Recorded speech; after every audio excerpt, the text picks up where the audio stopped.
Hello friends, જય શ્રી કૃષ્ણ. તો આજે બા તમને એકદમ નવી એટલે કે યુનિક મીઠાઈ બનાવતા શીખવાડશે. તો આ મીઠાઈ 10 થી 15 મિનિટમાં જ બની જાય છે અને કોઈ પણ તહેવાર પર તમે બનાવી શકો છો.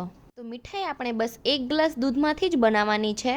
તો અહીંયા આપણે 1 ગ્લાસ ભરીને દૂધ લઈ લીધું છે. તો તમારા ઘરે જે આ રીતનો ગ્લાસ હોય ને એનાથી મેઝરમેન્ટ કરીને દૂધ લઈ લેવાનું અને માપથી કહો તો 250 ml જેટલું છે. તો અહીંયા તમે ફૂલ ફેટ અથવા તો ગમે એ દૂધ લઈ શકો છો. તો ગેસની ફ્લેમ ચાલુ કરીને આપણે દૂધને ગરમ થવા દેવાનું છે. તો તમે જોઈ શકો છો કે દૂધ આપણું ગરમ થઈ ગયું છે. તો આપણે અડધા કપ કરતાં થોડી ઓછી ખાંડ નાખવાની છે. તો ખાંડની જગ્યાએ તમારે ખડી સાકર અથવા તો શુગર ફ્રીનો યુઝ કરવો હોય તો પણ કરી શકો છો, કેમ કે જેને ડાયાબિટીસ હોય તેના માટે શુગર ફ્રી યુઝ કરવું. તો હવે તેને આપણે ફરીથી સતત ચલાવતા રહેવાનું છે અને 3 મિનિટ જેવું થઈ જાય ને પછી તેમાં 3 ચમચી જેટલો રવો નાખવાનો છે. તો સૂજી નથી લેવાની, જે પેકિંગમાં રવો આવે ને તે લેવાનો છે. તો 3 ટેબલ સ્પૂન જેટલો આપણે અહીંયા રવો ઉમેરીશું અને આપણને ખબર પણ નહીં પડે કે મીઠાઈમાં રવો નાખ્યો છે. અને રવાને આપણે શેકીને નથી નાખવાનો, ડાયરેક્ટ જ નાખવાનો છે.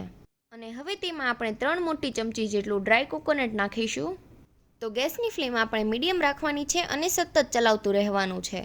તો રવો અને કોકોનટ નાખ્યું ને પછી દૂધ આપણું તરત જ ઘાટું થવા લાગ્યું છે અને પછી તેમાં આપણે ચમચીના ચોથા ભાગ જેટલો એલાયચી પાવડર નાખીશું અને સતત તેને ચલાવતું રહેવાનું.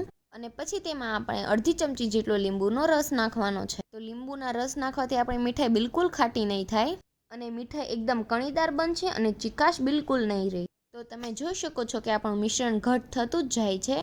તો હવે ગેસની ફ્લેમ આપણે એકદમ સ્લો કરી દેવાની અને પછી તેમાં આપણે પોણા કપ જેટલો મિલ્ક પાવડર ઉમેરવાનો છે. અને જો તમારે 1 કપ ઉમેરવો હોય તો પણ ઉમેરી શકો. મિલ્ક પાવડર ઉમેરો ને ત્યારે ગેસની ફ્લેમ સાવ સ્લો રાખવી અથવા તો બંધ કરી દેવી. અને આ મીઠાઈ બનાવો ને ત્યારે નોનસ્ટિક કડાઈ અથવા તો આવું બકડિયું લેવાનું, નકર તો તમે છેલ્લે મિલ્ક પાવડર નાખશો ને તો પેન આરે ચીપકી જશે. અને પછી તેને એકદમ સ્લો ફ્લેમ પર થોડું થીક થાય ને ત્યાં સુધી થવા દેશું. તો 2 મિનિટમાં જ આપણું ડો જેવું બનીને પરફેક્ટ તૈયાર થઈ ગયું છે. તો હવે આપણે ગેસની ફ્લેમ બંધ કરી દઈશું અને આ રીતનું બટર પેપર લઈ મિશ્રણને એમાં ટ્રાન્સફર કરી દેવું. અને હવે તેનો આપણે રોલ બનાવી લેવાનો છે. તો આ રીતના બટર પેપરથી જ રોલ બનાવી લેવો.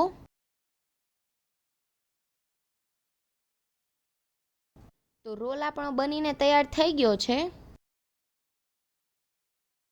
અને પછી રોલને થોડા પિસ્તાથી ઉપરથી ગાર્નિશ કરી લેવાનું અને આ રીતે બધી સાઈડ પિસ્તા લગાવી દેવાના અને રોલ ગરમ હોય ને ત્યારે જ તે.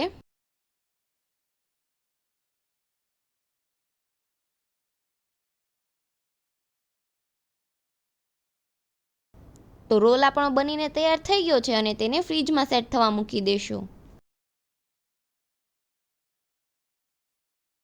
ફ્રીઝરમાં મૂક્યું હતું એટલે 15 મિનિટમાં જ આપણી મીઠાઈ સેટ થઈ ગઈ છે. અને તમે ફ્રીઝમાં મૂકો તો થોડો વધારે સમય લાગશે. તો આ મીઠાઈને આપણે કલાકંદ પણ કહીએ છીએ. તો આ આપણે કલાકંદ રોલ બનાવ્યો છે. તો હવે રોલ ઉપર આપણે થોડું સિલ્વર વરખ લગાવી દેવાનું છે અને સિલ્વર વરખ એકદમ ઓપ્શનલ છે, તમારી પાસે ન હોય તો પણ ચાલે. તો રોલ ઉપર આપણે સિલ્વર વરખ લગાવી દીધું છે. તો હવે આપણે મીઠાઈને 1-1 ઇંચમાં કટ કરી લઈએ. તમે જોઈ શકો છો કે આસાનીથી મીઠાઈ કટ પણ થઈ જાય છે અને એકદમ યુનિક પણ લાગે છે અને એકદમ મસ્ત સોફ્ટ અને દાણેદાર બની છે. તો આ રેસીપી તમે કોઈ પણ સ્પેશિયલ ઓકેઝન પર જરૂરથી ટ્રાય કરજો અને અમને કોમેન્ટ્સમાં જણાવજો કે તમને કેવી લાગી. અને જો તમને આ વિડીયો ગમ્યો હોય તો વિડીયોને લાઇક કરજો, શેર કરજો અને અમારી ચેનલને સબસ્ક્રાઈબ કરી દેજો. Thanks for watching.